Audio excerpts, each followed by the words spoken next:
জাতীয় পার্টির স্লোগান শান্তির জন্য পরিবর্তন, দেশ বাঁচাও, মানুষ বাঁচাও, মানুষের কল্যাণে এগিয়ে আসো। জাতীয় পার্টির সেই স্লোগান। আজকে যারা জাতীয় পার্টিকে নিয়ে ষড়যন্ত্র করছে, যারা জাতীয় পার্টিকে নিয়ে বিভিন্ন ধরনের মন্তব্য করছে, আমি তাদের উদ্দেশ্যে দুটা কথা বলতে চাই। জাতীয় পার্টির এই বাংলাদেশে বেশি আসে নাই। জাতীয় পার্টিতে রাজাকারের কোনো তকমা নেই। জাতীয় পার্টিতে কোনো নিমক হারামের কোনো তকমা নেই। জাতীয় পার্টি হচ্ছে এই বাংলাদেশের আধুনিক বাংলার গড়ার কারিগর হচ্ছে এই জাতীয় পার্টি। আর এই জাতীয় পার্টির প্রধান হচ্ছেন পল্লীবন্ধু হুসেইন মোহাম্মদ এরশাদ, যার লালিত স্বপ্ন ছিল এই বাংলাদেশকে আধুনিক বাংলাদেশ গঠন করার। তিনি মোটামুটি গঠনও করে গেছেন। যারা জাতীয় পার্টিকে নিয়ে ষড়যন্ত্রের কথা বলে, যারা জাতীয় পার্টিকে নিয়ে বারবার ষড়যন্ত্র করছে, তাদের ষড়যন্ত্র জাতীয় পার্টির নেতাকর্মীরা ব্যঙ্গে দিয়েছে, ছুঁড়মার করে দিয়েছে।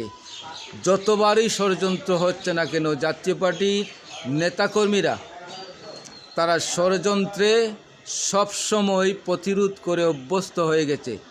জাতীয় পার্টি পরিবর্তনের অঙ্গীকারবদ্ধ।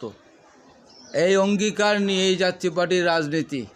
জাতীয় পার্টি এই বাংলাদেশকে সুশাসন দিয়েছে, উন্নয়ন দিয়েছে, রাস্তাঘাট নির্মাণ করেছে, ব্রিজ নির্মাণ করেছে, অর্থনৈতিক সমৃদ্ধশালী বাংলাদেশ গঠন করেছে। আর সেই স্বাধীন বাংলাদেশে যারা স্বপ্ন দেখে যে জাতীয় পার্টিকে নিষিদ্ধ করে দেব, যারা স্বপ্ন দেখে জাতীয় পার্টির রাজনীতি স্তব্ধ করে দিব, যারা ভাবে যে জাতীয় পার্টি আর রাজনীতি করতেই দেব না, তাদের স্বপ্ন ব্যর্থ স্বপ্ন। জাতীয় পার্টির সকল নেতৃবৃন্দরা তা প্রতিরোধ রুখে দিয়েছে।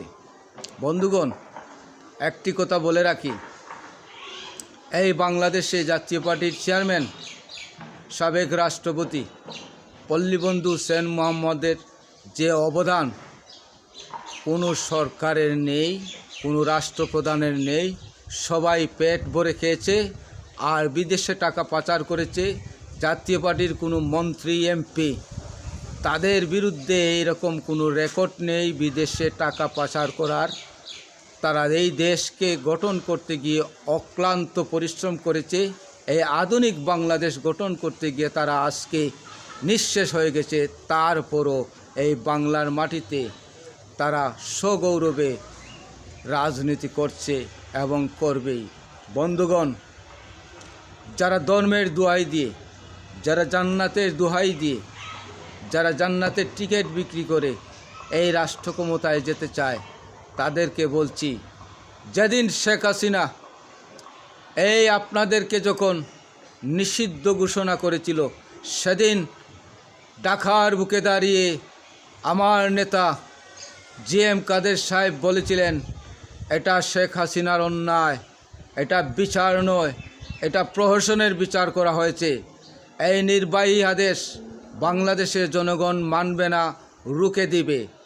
ঠিক তার 3 দিন পরেই শেখ হাসিনার মতো দুর্দান্ত প্রতাপশালী একজন নেত্রী বাংলাদেশে থেকে নির্বাসনে চলে যেতে হলো। বন্ধুগণ, জাতীয় পার্টি আছে, থাকবে, রাজনীতি করবে। পরিশেষে একটি কথা বলতে চাই, না ভোটে ভোট দিন, দেশ বাঁচান, ইসলাম বাঁচান।